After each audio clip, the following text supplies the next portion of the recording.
So, governing Mars, are there any lessons for the red planet that we can take there from the blue planet?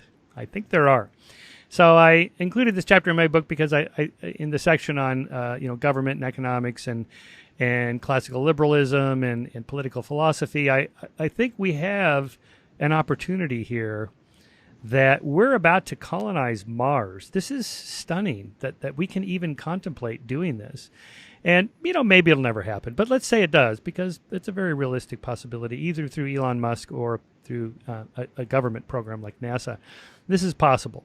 So we should start thinking now about, well, what are we going to take there? And I don't just mean what kind of food and records and books. I mean, what kind of government are we going to set up there? Now, it's possible that future Martians will think of something completely new that we've never thought of, and they'll try some experiments and they'll come up with something great, and we can import from the red planet lessons for our own planet. That's possible. That's a sci-fi scenario that people have considered.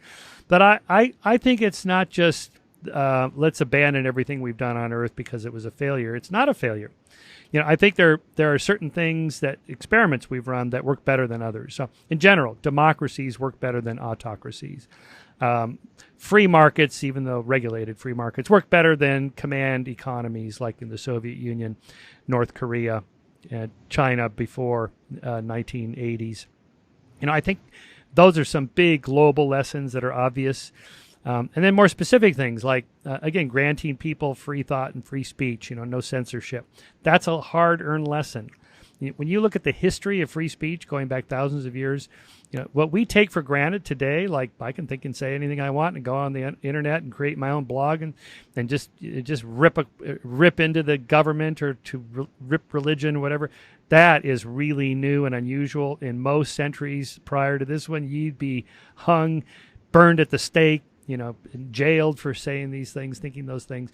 So those kinds of lessons, I think, we should take with us. I tweeted just for fun at Elon Musk, and he tweeted back to my astonishment, because he likes to think about these sorts of issues. What kind of government? He said, well, direct democracy. Okay. Our founding fathers considered that. There was evidence even then that it doesn't work.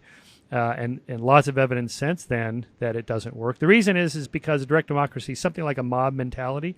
That is, let's just do whatever the majority says. Well, the problem is you get mobs of people, hysterical about something, and then the majority says, well, burn women at the stake because we think they're cavorting with demons in the middle of the night, and that's the cause of crop failures and pandemics and disasters. No, that's a crazy idea. That's a wrong idea, and the mob got it wrong. There's this business about the wisdom of crowds. Sometimes crowds are correct on simple questions that you see on television shows, but something complex like running a government, right? The mob is probably not the best.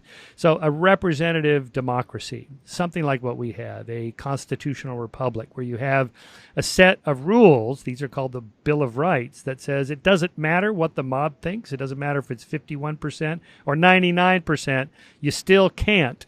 And then follow down the enumerated Bill of Rights. These are the things that it doesn't matter what the majority thinks. People have a right to these particular things or to be protected from these particular things. There's certain basic human characteristics of human nature that we have to take into consideration, because it isn't Martians colonizing Mars. It's humans colonizing Mars, taking with us all the human nature elements that we know can be good and bad here on Earth, because it's going to happen there on Mars. Get smarter faster with new videos daily at 5 a.m. Eastern.